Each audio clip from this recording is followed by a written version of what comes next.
Hey everyone, this is Nick Wilson with the Satori Alliance, and this is your instructor tip of the week. We're going to talk about setting the mood for your class. So, and I apologize if my voice is a little funny. I've got a little bit of a cold going on. So setting the mood for your class really has to do with pre-framing your class ahead of time, and we're always pre-framing whether we know it or not, and so we just want to make sure that we're intentional when we're doing that, right? So a bad pre-frame, what the heck would that look like? So imagine I have a group of students and I jump out to the mat and the class just started, or right before the class started, and I'm saying something like, "Oh man, I could have been snowboarding today, but I decided not to, and I got a flat tire on the way here, and the stuff that we're going to be doing today is kind of hard. I don't know if you guys are going to get it, but we're going to try our best." So imagine if that was the mood of my class. Imagine how that class would go, especially if it was a kids class, right?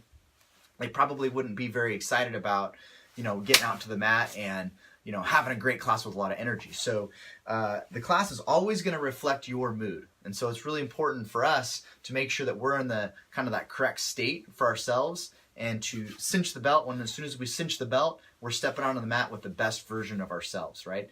And sometimes you're going to have a bad day, right? And that's totally normal. But what do we have to do? We have to fake it till we make it. And I know for me, this has happened to me several times where, I remember having a bad day for one reason or another, and I was like, okay, I got to fake it till I make it.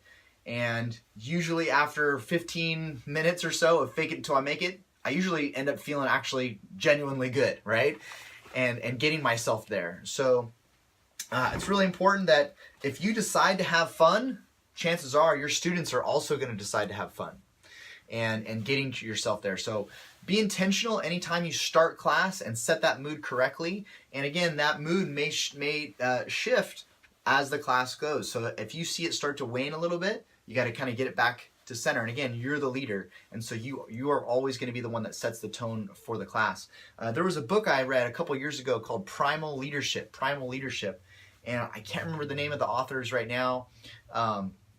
But one of the things they talked about in the book is, in the wild, animals, whoever the pack leader is for the animal, that animal is usually has a good mood, okay? You think about it, like in the wild, if there's a pack of lions, the leader of the pack isn't usually going to be a depressed, kind of low energy lion. It's going to be a proud lion, right? It's going to have a lot of energy, and everyone's going to be attracted to that. So when we think of ourselves as the person on the mat, we want to try to be that proud lion, right? We want to be that leader that can go out there and take charge in a positive way and really help bring the mood up, especially if you notice that people are coming in the door and they maybe have a lower mood. It's our job to bring them up with our own mood. We're setting that example of kind of what we expect.